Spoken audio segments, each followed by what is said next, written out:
Do it. Welcome to A Came From a Podcast, where we curate pop culture for your inner geek. and we're live. Thanks for tuning in, everyone. My name is Sergio AM, and this guy right here to my left on camera, I'm Ricky as Casvan. it says below his box, in case you're watching. So, full disclaimer, right before the show... Wait! There's people that can't know yet. No, that's not what I'm talking about. You better not. Right before the show, I went to go trim my facial hair, and I messed up on the bottom half, and I ended up with a 1970s porn stash. So... I barely even see it, though. Really? Because I feel like I'm looking at myself now, and I feel like Burt Reynolds. I mean, if you point it out, it'll probably look a little worse. So I got like a little Fu Manchu thing kind of going on. Just wanted to talk about that, you know? I mean, it's a little sexy, though. There you go. I feel like we should accuse some like, wow, chicka, wow, wow. Okay, so first topic today, fantastic beasts and where to find them. Harry Potter. Yeah, so we're having a trilogy, and now this is the thing. I don't know if everyone knows about this yet. Alright, so here's the thing. When they first announced this Harry Potter spinoff, Fantastic Beasts and Where to Find Them, right? They had originally said it was going to be a trilogy of movies. I guess people forgot about it, and whatnot. So this fan tweeted J.K. Rowling saying that they had heard that The Cursed Child, which is the play they're doing in London, which is technically like the next part of the story, would be a movie. And Rowling's exact response was, "You heard wrong. I'm afraid Cursed Child is a play. Fantastic Beasts will be 3 movies, though." So now everybody's going crazy about it being a trilogy, even though we've known for like a really long time that it's a trilogy. So out of curiosity, do you think it's going to be one of those things that it goes from a trilogy to like 7 parts all of a sudden? Nah, I don't think so. So the thing is, like, even like this whole thing is based off of. She wrote this book called Fantastic Beasts and Where to Find Them. It's like a little small book, which it's basically one of the it's one of the textbooks that the students had at Hogwarts in the Harry Potter books. But the book is like this big, and she wrote it for charity. Yeah. So they turned that whole thing into this movie. I think it'll be a straight up three movie deal in and year out. I don't think it'll be 7 or 8 movies or anything like that. Yeah, just like anyone else, I really think they're gonna go with the whole universe thing, where all of a sudden, we're gonna have something else. Yeah, I mean, I'm looking at it as kind of like, I feel like it's like the Indiana Jones version of Harry Potter. Like he's been going around the world and like collecting all these different like beasts, which are like artifacts. Like if you compare it to like Indiana Jones and stuff, and it even has that kind of like feel like from the teaser, like that kind of look. It's like 1920s New York, so that I feel like it's gonna feel a lot like Indiana Jones and that kind of deal. Yeah. So, anyways, this does bring us over to our next topic because they're connected in no way whatsoever, and no way at all. That is Netflix's Iron Fist, because we got some casting details now. So this show, it obviously it was announced when they announced the Defenders, Daredevil, Jessica Jones, Luke Cage. They announced Iron Fist as well. It would be the last of the shows to premiere, but it's been like in some kind of production hell for like a really long time. So people were like, "Are they gonna make it? Are they gonna make it?" And they finally announced. Was it the hashtag Show Entertainment Weekly announced that Finn Jonas was cast as Daniel Rand, who is Iron Fist. Most of you people probably know him from Game of Thrones, where he plays Loras Tyrell, Marjorie Tyrell's brother. It's just too many characters for me to remember, but I'm sure I've seen him. The now Queen's brother is the guy who's playing Iron Fist. And it's part of the greater Marvel Netflix MCU. This is one of the ones that I'm more excited for Iron Fist than I was for Jessica Jones or than I am for Luke Cage. So I wanted to see him with Luke Cage. Like I want to see that kind of partnership going. Yeah, heroes for hire. I mean, we'll see it. We'll see it. We'll see it eventually. Mm-hmm. And I wouldn't doubt it if even like when we get Luke Cage, if they'll start introducing like elements of Iron Fist in there. Even like in Daredevil, they I think Madame Gal, she like hinted at the fact like that Kung Lun existed in that universe, and Kung Lun is a mystical city from the Iron Fist universe or whatever. So I can't wait to start seeing these connections. I hope they drop something in Luke Cage that references Iron Fist. So part of the whole controversy that's going on now, because it's like a trend almost. Oh This is my the god. bandwagon, and it's whitewashing. Everyone's like, whitewashing, Iron Fist. Well, this is the funny thing, but he's a white guy in the comics, and I don't Right. think people who are saying this have any idea about that. So there's this whole movement that apparently had been going. I only found out about it after the casting had been done. I wasn't aware that it was a thing. Apparently there was a big push for Iron Fist for them to cast an Asian American actor as Iron Fist, even though he's white in the comics. And the people who are behind the movement were aware or are aware that he's a white dude in the comics, but they just they're pushing for the Marvel universe to be more diverse, and to be honest, if they were to cast an Asian American actor, it really doesn't affect the story either way. I mean, it can still work like he's from the city, you know what I mean? Like Yeah, they I can make it mean, that way. and But I think the problem is that in a sense he'd be the cliche stereotype of the Asian guy that knows kung fu, you know? So I think that's one of those things that we also want to avoid. But at the same time, I'm not saying it's okay to just have every single actor out there be white, right?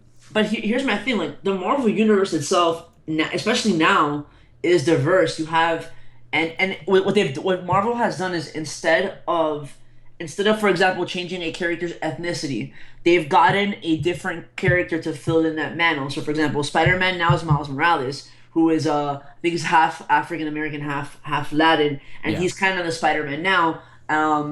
Same thing with Thor is a woman now, so you're oh, and Miss Marvel, she's Muslim American, so you have these same superheroes, but you have different people with different ethnicity from different ethnicities taking over the characters, and I think Marvel's been doing a pretty good job. Like, I mean, we have Luke Cage, who's going to be an African American, who's African American. Mike Coulter's playing him, so I don't. It's not like the Marvel universe isn't diverse either, and I think it's going to get even more diverse. So I think people that are going crazy over this. I mean, either way, I don't. As long as the story is good, I really don't care who they cast. It Yeah, could I'm the be. same way. I think Yeah. the thing is, Marvel has been extremely good at what they're doing right now with the latest versions of the comics. I mean, Thor is now a woman, and even I had a problem with that. Not because I have anything against women, just because I've recognized Thor as a male character for as long as I can remember, and I'm okay with them bending the rules to break that because I actually read the content, and that's another thing. If something sounds off to you and then you read it and then it still sounds off, okay, I understand that, but at least give it a chance is what I'm saying. Now with this, you know what? They could have definitely gone down that route, but I think they avoided it for that reason I brought up, which is like, oh look, let's get another Asian guy to play a kung fu master. You know what I mean? So and people who don't know the character might think of it as nothing more as just that, just another. Oh, of course he's Asian. He's amazingly Absolutely. good at that. So Absolutely. I'm I sort of mean, glad. yeah, it's not that I'm glad either. It's just it doesn't. As long as the person they cast is good, like I really don't. It doesn't bug me. And for the record, you and I are not white. We're both Latin, so it's not like I We just it does. sound white. Well, I don't. You do. But but yeah, dude, as long as the story is good, that's all I care. I mean, this is probably after Daredevil. Iron Fist is the property that I'm the most excited about. Just because the story is cool, and you can give them a little bit about the story. Just like a little premise if you No, want. actually, that's one of the things I want to save for our special, which is called Origins, because I Okay. think he's definitely worth having on Origins because there's a Yeah, lot to for him sure. as a character, and I For actually love sure, him for in the sure. comics. So we'll But actually bring him back, guys. it'll be a while before we get the show. This isn't gonna Yeah, be. This is it's probably gonna not. be. It's probably gonna be like March or April of As we 2017. get closer to Netflix, Yeah. too, we'll Yeah. have more on him. But I'm not gonna give away much on the guy. I want people to wait on it a little bit. But since we're talking about whitewashing, I'm actually gonna bounce around our topics, and that's gonna throw you off completely. Second week in a row you do this to me. And this is the second time I got it, and this is Gods of Egypt. Have you seen it? I have not seen it. So I haven't either, which is why it's a perfect time to talk about it. I probably won't watch it unless you force me to watch it. I saw they released some. They released a couple of clips, and I saw a clip where you have these two gods on a spaceship flying above the Earth fighting, which I didn't understand at all. And just from watching that clip, I'm like, I'm never gonna watch. I mean, I'll watch. Maybe I'll watch it as research. But I'm definitely not gonna go to the movie theaters to watch it.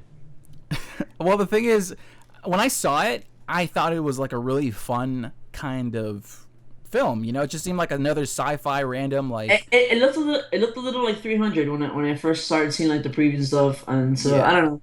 but we had like a Scottish Egyptian like doing some crazy thing. Now the thing about that is people are of course yelling whitewashing, and it makes sense because I've never seen so many white faces listed on IMDb on the IMDb page. But I think the problem too is that this is giving the movie a horrible reputation before it was even out. So people are trying to burn it down before people are watching it. So the director, Alex Proyas, I don't know if I'm saying that right, but Yeah, Alex Proyas. Yeah. so he's lashing out to critics via a lengthy Facebook post, and this is pretty hilarious. Normally, if this happens, you just lay back and understand that this is the way of the world, right? This is how media works. It's trends, and people are upset right now. But I will agree, they have a reason to to yell whitewash at this point because there's just so many white actors. Now the issue though is this post is not a sensible, outburst. It's more of a like there's cursing. He's telling people off, and it becomes a little violent almost. It's directed by oh, I'm sorry. Alex Proyas. Yeah. So since he's the director. One of the things that he was behind was the movies that he's worked on before. I lost it. Where is it? Dark City. Dark City, The Crow was the other one, and Yeah, I The Crow, Dark City, The Crow. I love The Crow. I Mm-hmm. think it's one of my not favorite movies, but it's such a good movie. So it's and Dark City as well. Like I mean, Dark City was one of the inspirations for The Matrix. Yeah, So but then he also did iRobot, which I liked. I liked iRobot. So this guy does have a few good films under his belt, but then he also had Knowing. Remember Knowing? I never got around to watching. Don't ever watch it. Knowing. Don't do that. But that sort of gave him bad rep in that sense. But I don't really want to say anything, guys. It's a really lengthy post, but it's linked in the show notes. Check it out, guys. He tells off the media, and he pretty much says that a majority of his films don't get the love he thinks that they deserve until further down the line, right? Which I understand how some of them become cult classics. I just don't think it's worth putting a huge Facebook post ranting about, telling off people for him. Yeah. He's got some crazy quotes in that interview too. Like one of those interviews. So I don't know. He I mean, just I don't understand. It's one of those movies like looking at the trailer and like the clips that I've seen. Like I don't understand how that movie was made. No, I mean it's all green screen. Let's just say that way. No, but like how it got green. I don't understand how it got greenlit. Like who sat there? There's worse movies. I'll say that. I feel like I'm gonna watch it. I'm gonna have fun with it. But whatever happened in the press is gonna stick in the back of my head. I might have to get drunk before reading that one. Yeah. Okay. So, anyways, he did. I'll read one quote just because it's just worth listening to. He said, "They can rip into my movie while trying to make their mainly pale asses look so politically correct by screaming whitewash like the deranged idiots they all are." So that gives you an idea of where his state of mind is right now. He's lost it at this point, I think. It's a little, yeah. It's one of those things where someone needs to tell him to just stop. Yeah. But that aside, it's time for Thing of the Week. Thing of the week. The thing of the week. I need a soundbite. We need a soundbite for this one. Thing of the week. I can just keep going We singing. need a soundbite. Anyways, you know what? Do you even have a Thing of the Week? I don't, but I do. Like What does that even mean? I didn't prepare one. But something that happened today that I think is worthy of mentioning, and it kind of calls back to our previous episode. Is more Kanye West stuff I can use. Oh no, dude. So this is actually pretty funny. So we're gonna have story time now for a little bit. All right. So when Kanye West dropped Life of Pablo, his album, it got torrented and he got pissed and it was all over Pirate Bay. Yeah. So he's like, hey, Pirate Bay, I'm gonna sue you. And they're like, no, you're not, whatever. So this whole thing. And then today he tweets out this morning a picture of his web browser where he was like listening to some Oh, okay, yeah, I saw this. some artist on YouTube. and on one of the tabs was the Pirate Bay. And he was, and like you had like the spyware tabs too, like Mac Keeper was open, like you could tell he was on a Yeah. torrent site, but he was downloading software that's owned by deadmau5, the DJ. So deadmau5 got involved and started like talking crap about Kanye.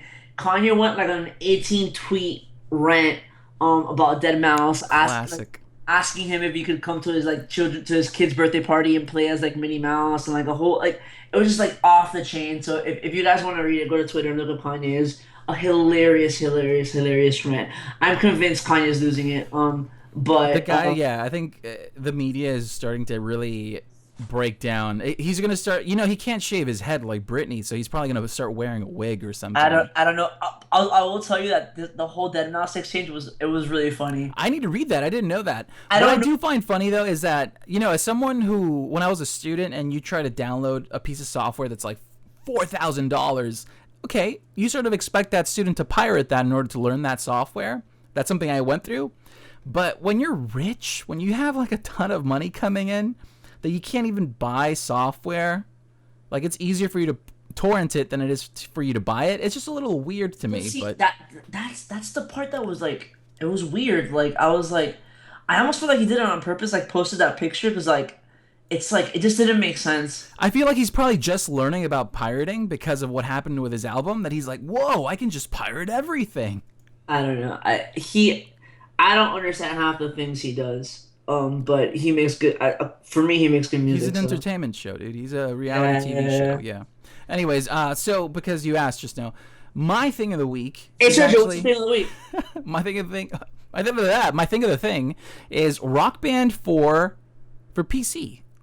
So you know that I'm a PC gamer, as in like I don't have any consoles anymore, just because it's a good way to save money. Right, right. So Rock Band 4 is trying to get onto PC, but the way they're doing it is sort of funny because they need to raise over $1 million through a crowdfunding website.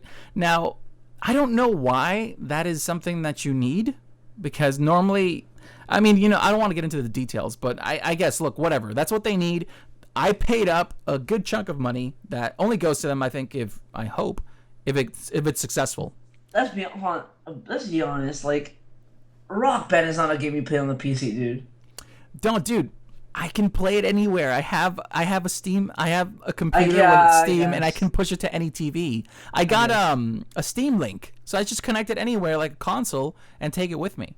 So I can do that now. But the reason I needed to do that is because I really wanted to start a band with my wife and Riley, which is now 4, and she can play things now. So my little band might just happen. That might happen. There you go. So that's my thing of the week. And without wasting any time, because we're 18 minutes in now, let's go into the next topic. And you want to start this one off? It's the main topic. The main topic, man. So this one's gonna take me back to my childhood. So, Lionsgate announced that finally, they started production on the new Power Ranger movie. No It's title called given, but it's called. it's called Saban's Power Rangers. Is that the official title now? It started off as Mighty Morphin Power Rangers, and now it's Saban's Power Rangers. Oh, you know why they're Um, doing that too, right? so people know that Saban still has No, an impact. because remember, like earlier, I think it was last year.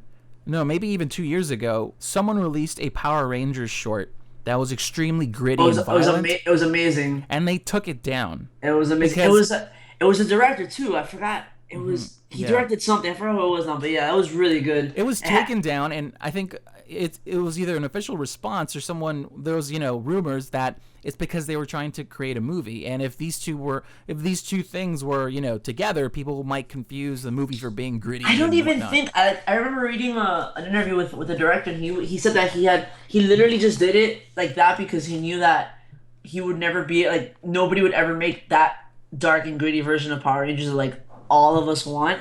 So he just said screw it, and he made that short, and like it had like Katie Sackhoff from Battlestar Galactica in it. That's the version of Mighty Morphin Power Rangers that I would love to see nowadays, especially since like its core audience, I think, like at least of the original show, like they're all like our age now, 28, 29. So to see like a dark and grittier version of it would be awesome, which it's not what we're gonna get with this No, I'm movie. sure they're gonna go Marvel Universe with this. So originally, let's talk about the movie a little bit. Originally, the angle they kind of played it as was that they were gonna reboot the original series, and then lately there's been reports and rumors people have seen parts of the script. Apparently now they're trying to fit it into the larger mythos of the Power Rangers universe. Apparently it's gonna start like during one of the later seasons, and somehow it's gonna new teenagers are gonna get like the powers of like the original cast, but like they have the exact same name. So I don't understand what the timeline of the movie is yet. I hope that they don't like confuse the hell out of us when it comes to timeline. Yeah. I would love a clean reboot, but I don't think that's what they're gonna do. I mean, the thing is, I thought, the idea. I was watching the first Power Rangers movie from the '90s with Ooze. Ivan Ooze. Yeah, and it was complete cheese. Like it's just still over the top cheese, and I thought, there's no way you can make a movie now and make it that cheesy. You know Because what though? that's a TV movie though. Yeah, that movie's awesome. I liked it. Yeah, I loved it as a kid. I mean, especially as a kid, because you had the show, and then like whenever you would see the Rangers in costume, it was like all this super old recycled footage from the old Japanese show. oh yeah, And, like yeah, you saw the movie, and like they finally had like these like better looking suits, and they were like metallic looking and stuff, and like so. yeah. I remember being blown away by that movie. The funny thing to me though was it's not going to be something that's as gritty as like a Marvel movie, right? Where it's like it just looks too realistic. But I feel like it's gonna have a sense of humor about it. I don't think it'll be cheesy as I don't think it'll be cheesy like the way that the show is. I mean, it's Lionsgate Of producing it course, too, yeah. so That's um, why exactly Lionsgate yeah, is behind yeah. it. It's so they gave us an official synopsis, which this is why like when you see that I'm gonna read the synopsis now. When you read it, it sounds like it's a reboot. So it's Saban's Power Rangers follows five ordinary high school kids who must become something extraordinary when they learn that their small town of Angel Grove and the world is on the verge of being obliterated by an alien threat. Chosen by destiny, our heroes quickly discover that they're the only ones who can save the planet. But to do so, they will have to overcome the real life issues and band together as the Power Rangers before it's too late. That sounds like the premise of the original show. It's pretty much the same thing. But you know what? The premise of it is just almost like every superhero out there, right? It's like, they're either in high school or they're in college or whatever, and something amazing happens to them, and this is how they react. Now, the big thing is going to be the costumes, because I feel like they can actually get away with making latex, is it latex? Spandex look hilarious, but in a cool I, way. I don't see what I'm the most excited about is seeing the new costumes. They're not gonna be spandex. They're gonna be. I, It's like I a have leather thing. I have no idea how I would re-envision those costumes. To be honest, I hope that they surprise us with something cool. Yeah, I'm curious to see. I mean, it's probably going to be some. I hope it's not CG, by the way. It reminds me of the Green Lantern. Remember that CG? Yeah, suit? nah, that'll never happen again. I mean, you'll have like Superman.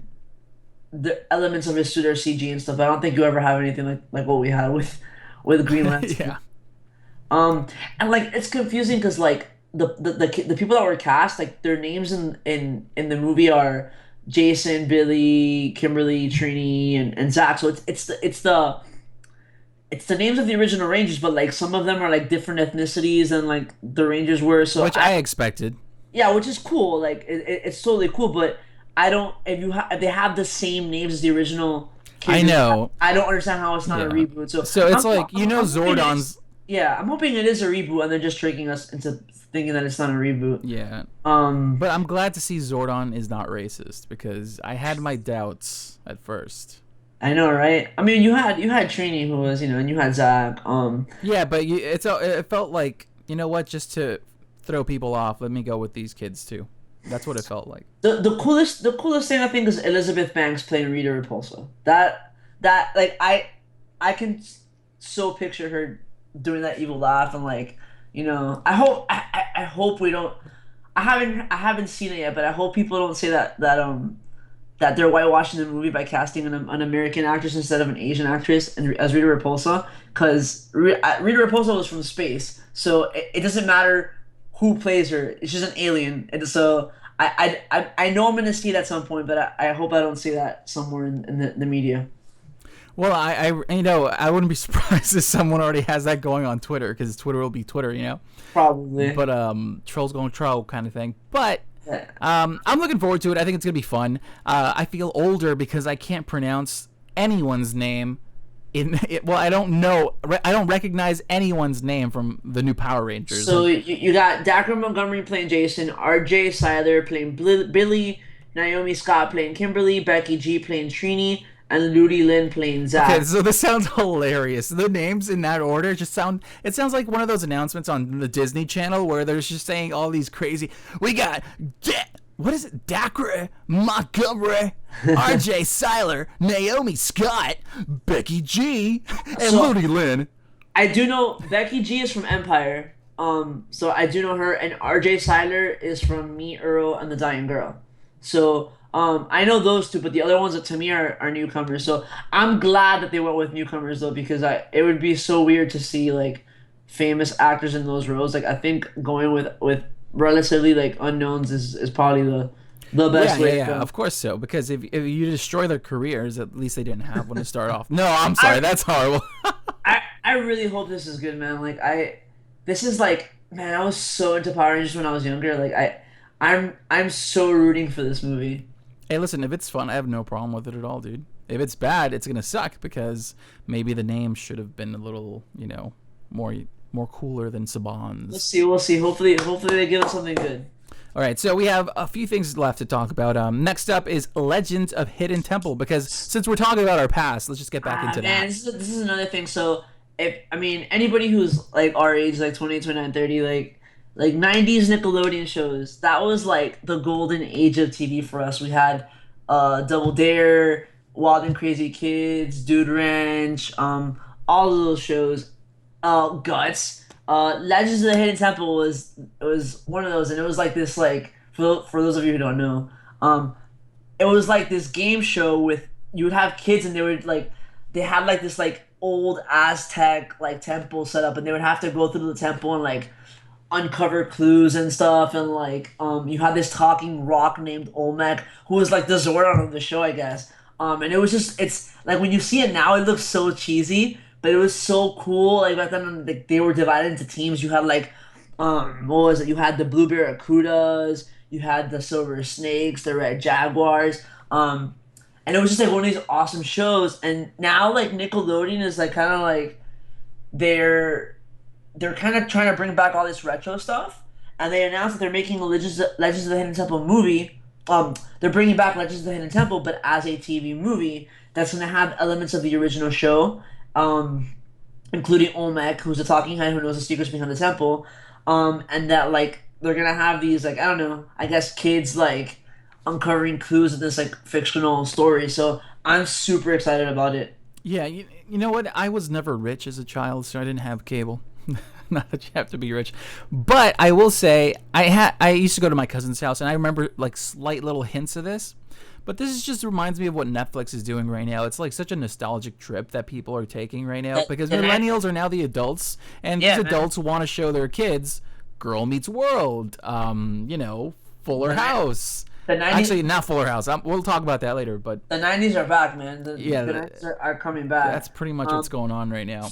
You know what the funny thing was? Like when this story came out, I started doing a little research, and I actually read, apparently, which is like, and I'm pretty sure they didn't get any credit, but apparently the whole idea, even though it was so obvious, of bringing back like the old Nickelodeon shows, it was a bunch of their interns brought up the idea a couple of years ago of doing it, and like Nickelodeon was like, it won't work on TV, we'll do it digitally, and I guess it didn't work on a digital platform, and now they finally listen. I hope they hired those interns and they didn't let them go, because it seems to be working out. We got a Hey Arnold movie coming in 2017, so Nickelodeon's bringing everything back, man. You know what? I wouldn't be surprised if they have like an entire retro thing going on now, because it's gonna pay off, dude. I think it's on Saturday nights. They have on Teen Nick. They have a block of scheduling where it's all the old Nick, a bunch of the old Nick shows. So I think they're already doing it, just reruns. But we're getting new content now, which is kind of cool. Well, that's good. And since we're talking TV, Big Hero 6. We're also getting Big Hero 6 as a TV series. And you know what's funny is I started thinking about that when I heard it. And it's just, it makes perfect sense because there's such a great amount of characters that you can have, special shows for every single character with, maybe new additions, etc. But I think it actually makes more sense than a sequel would. Yeah, and we'll get it a lot sooner than the TV movie. So and we get to see it every week. It'll be on Disney XD, which is the channel that has Star Wars Rebels, which is amazing. So it's a good move. By the way, somebody is writing on our channel saying, "Screw the other stuff, bring back Firefly," which I totally agree with. I would love to see Firefly. Of course. Let's cut the show right now and talk about Firefly for the next few hours. I could talk for 2 hours about. Yeah, easily. I'm a total brown coat. At least give us another movie, guys. Another movie. Man, you know what? Let's settle. We're gonna do a special on Firefly. Okay, we'll do an origins on that. An origins on Firefly. I forgot what we're talking about. Oh yeah, by the way, there is a delay on the stream, so we'll answer questions a little late. Big Hero 6. So yeah, Big Hero 6. As you said, instead of a sequel, we're having the TV show, and we're having it sooner. And it's picking up right after the movie, which is cool. So yeah, okay, awesome. So the series will be it'll further the adventures of 14-year-old tech Wonderkind. This is the official synopsis. Wonderkind Hero and his medical robot turned cuddly hero Baymax. You can read the rest. Okay, here we go. Hiro, now something of a legend at the I can't say it. Fransokyo, you got it. Still to this day, I was like, come on, guys, what is this? Institute of Technology will face daunting academic challenges and the social trials of being the little man on campus. This is so cliche right now. Off campus, the stakes are raised for the high-tech heroes as they must protect their city from an array of scientifically enhanced villains. So this reminds me of Sky High almost, like some weird. You know what? Ironically, I saw Sky High the other day. They had it on TV. I loved Sky High when I saw it. It was just fun. It was dope. You know what this reminds me of? It reminds me of Hercules. You know how we had the Hercules movie and Disney had like a Hercules TV show? Yeah, I barely remember the show. It was like day-to-day life of her. That was pretty cool. The biggest issue with this is that since Disney shows are like half an hour, they feel so like Star Wars Rebels feels so short. That I know, of course, it's such an epic thing happening in 30 minutes. Yeah. Every week I'm gonna be wanting more and more and more and more. So that's the only thing that kind of sucks, So all the main characters are making a comeback too, though. Right, the characters, but there's no word on whether the original voice cast is coming back. So you know what? It depends. You have to look into each actor, and it takes a commitment sometimes. So it doesn't even matter because for every voice actor, there's always a voice actor that can sound exactly like that person. So like on Clone Wars and Rebels, like the people who've done like Obi-Wan have sounded exactly like Ewan McGregor and stuff. So that doesn't even worry me at all. Yeah. Well, I'm excited about that, even though I won't watch it most likely. Just because I've missed so much series right now. The other thing, since we talked about this, let's go back to that, and that is Fuller House, because it was recently announced that they're renewing it for a second season. And you saw this, right? Which was so obvious. So I saw it. I'm looking for a quote. I saw it in 2 sittings with my wife. We had been. I was a huge. If you grew up in the 90s, it's kind of hard to not have seen Full House or been a fan. I have the full series, the Full House series. That's amazing. I still have it. So I was like, we were super excited, and then like all these bad reviews started coming out, and I was like, oh man. But then like I think one of them tweeted out or something that even when they were on the air in the 90s, they never had good reviews. It's just that people loved the show so much that it kept coming back. So I was like, and then we saw the show, and I was like, it was so bad, but like in a 90s cheesy kind of way that it was good. Like you know what I mean? Like yeah, of course. I think the thing is, it's so lighthearted that, you know what? Yeah. Have you ever talked to someone who's so nice, but they're like complete idiots in some way? Like, you're like, you know what? I still love this guy. He's still so nice. Yes. And look, I have a quote from John Stamos. He put it on his Instagram. He wrote, "We are not trying to entertain the critics. I'll take my chances with the public," which is it's a Walt Disney quote. So that's basically what they're saying. They don't care what the critics say. It's all about the fans, and the show's obvious fan service. Like there's moments like it's weird because it's self-aware. So there's parts where they break the fourth wall and look at the camera. No, it's like constant. Like, hey, remember that series you used to love? Well, this is a sequel. It's like which that. is so. I'm not gonna lie. Like, even though I knew they weren't gonna be on it, I was hoping that that they had kept it super secret that the Olsen twins were gonna come back either way and like make like a quick cameo, which Well, they did. that's one of the things that people are talking about is that they may possibly, slight percent chance, make a comeback in the second season. Yeah, So I'd love to, because you know what? The thing is, whenever I see images of the Olsen twins, I'm like, they sound like people that talk really slow like this. that's a really good impression I don't of know. I Olsen. tried a little bit right there, but I saw an interview or read an interview with them, and I think it was Mary Kate who said that if one of them came back, it would have to be her because Ashley hasn't acted in such a long time that she wouldn't want to do it. I think the last time we saw Mary Kate, she was in a season of Weeds. She played Nancy's son Silas, his love interest.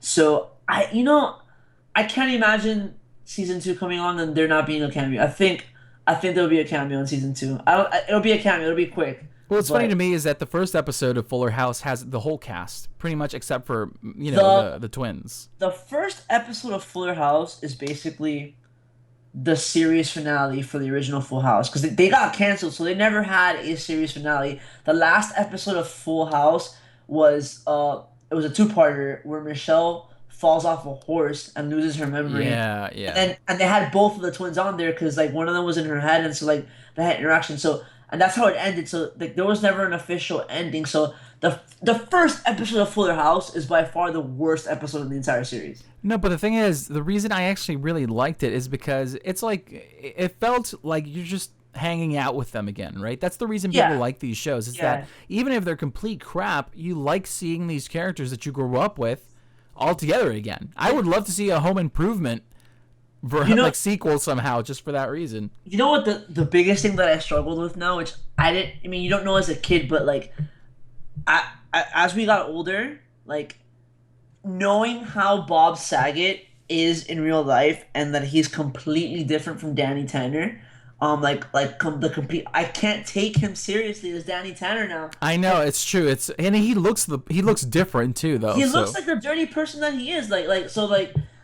I kept on thinking about like all his like dirty like stand up material and like oh, I know, I dude. couldn't get that out of my head. Everybody else, I was like, all right, that's Uncle Jesse, that's Joey, but like Bob Saget, I was like, that's not Danny Tanner, that's freaking Bob Saget.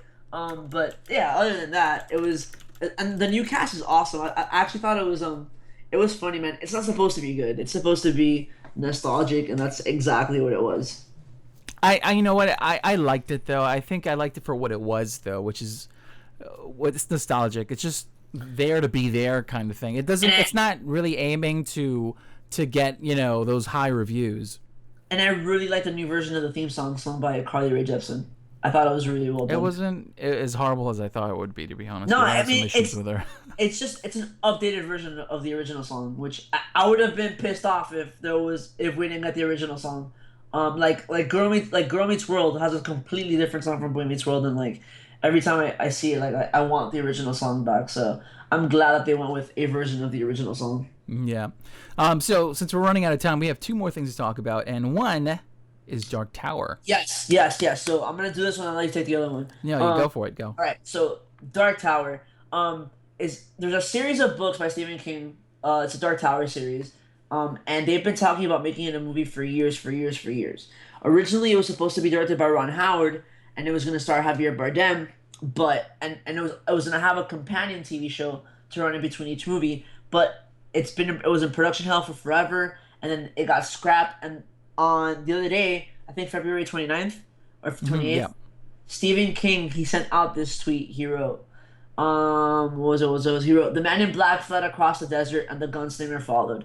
That's like the first. Those are the first words in the first page of the Gunslinger, which is the first book in the series, and it's Mhm. like one of the most famous passages in like American literature. I think like a lot of people like are know that reference, whatever. So he made that announcement, and they announced that Idris Elba and Matthew McConaughey had been cast in the movie officially.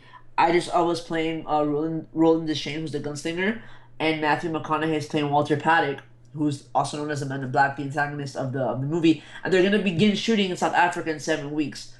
So the movie's finally happening after all these years, and I'm super excited. And I love that book series. It's one of my favorite book series.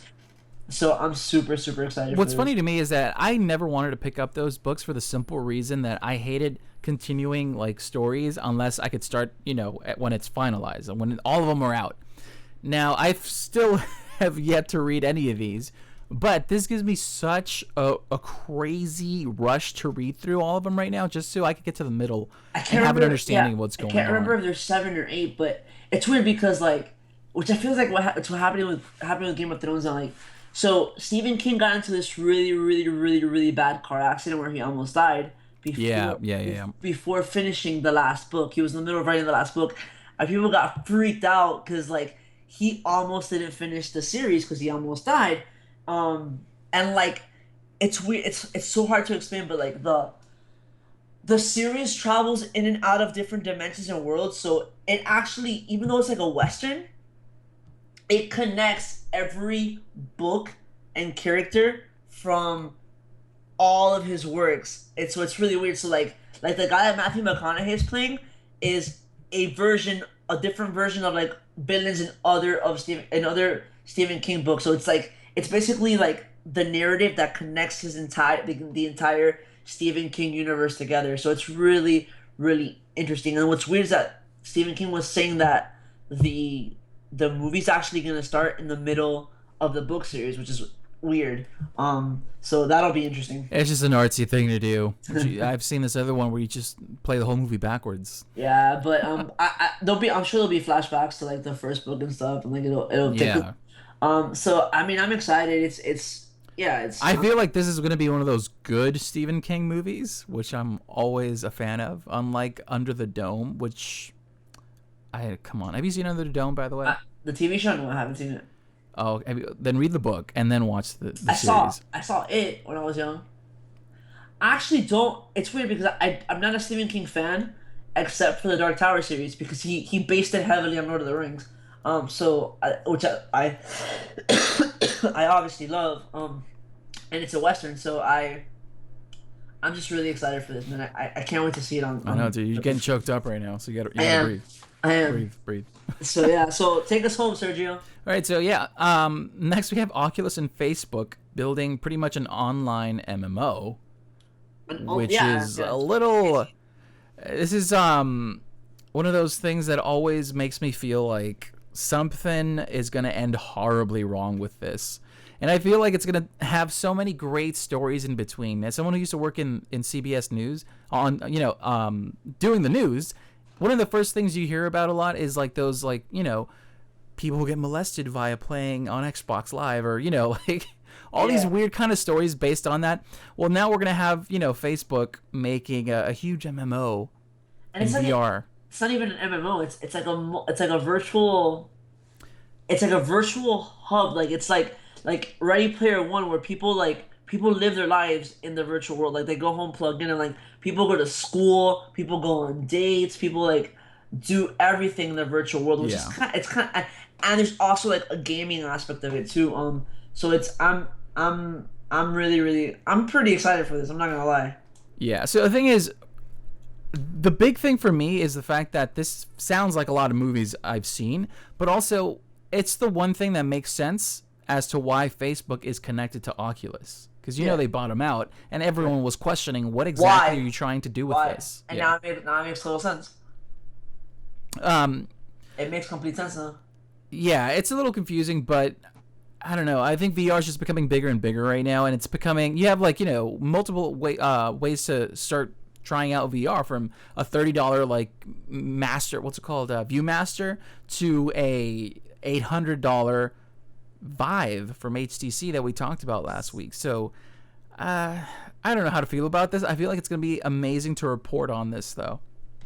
Yeah, no, and like I mean, it's just like I can picture now. Like you're gonna have kids starting to go to school like in this virtual world, and they'll be in a classroom but with the headset on, and like it's just gonna be it's gonna be so different. I hope it doesn't turn into Wall-E, where like everybody's like in their little chairs walking around and they can't move. Dude, that's guaranteed. That's like a guarantee. I mean, we have all day breakfast from McDonald's now. So actually, it's cheaper than their actual meals. So somehow we have cheaper McDonald's, if that's possible. But I think that covers everything. I don't think we missed out on anything else, did we? I think that's it, man. I think we got this week covered. We have some little things here and there in the show notes, but one that I did want to bring up real quick was Gambit no longer has a release date. Channing Tatum as Gambit. I knew it was gonna happen. There's been it's supposed to come out this year. And there's been no movement, so Yeah, they actually changed it up where it's not canceled or anything, but they destroyed the release date, like it's gone, and now there isn't one, which normally is a sign of two things. One, normally it's just a bad sign, but one, it means there's heavy rewrites going on right now, maybe even reshoots if possible. So that's never a good thing. And second, it might just be that they're probably trying to move it around to suit the universe that they have. So I'm not sure. All I know is that I've hated the fact that they've had Tatum on this because I am a huge Gambit fan, and I would have loved to see that, work. What I really wanted to see was I really wanted to see a Channing Tatum Gambit movie, and I wanted them to bring Rogue, and I would have loved to have seen the relationship between Gambit and Rogue in a live action movie. They could even made a romance film based on that. Yeah, I don't think there's ever been a romantic. I mean, they screwed Anna Paquin out of Days of Future Past. They cut out all her scenes, so it would have been cool to bring her back for a Rogue movie. Yeah. Oh, sorry, for a Gambit movie and seeing them two interact. Yeah. But I mean, hopefully we get it. We'll see. Gambit. Hold on, Kate's asking what Gambit's powers are. He shoots like magic, like not magic. He can pretty much like grab any object, fill it with power, throw it, and it blows up. So in other words, he uses decks of cards all the time. Cards, yeah, which is cool. And he's Cajun. He's got a really cool Cajun accent. Yeah, which is I mean that's the two things you need to be a superhero. It's an awesome accent and a weird power. Yeah. So that wraps it up, guys. I think that's pretty much everything we covered for the week.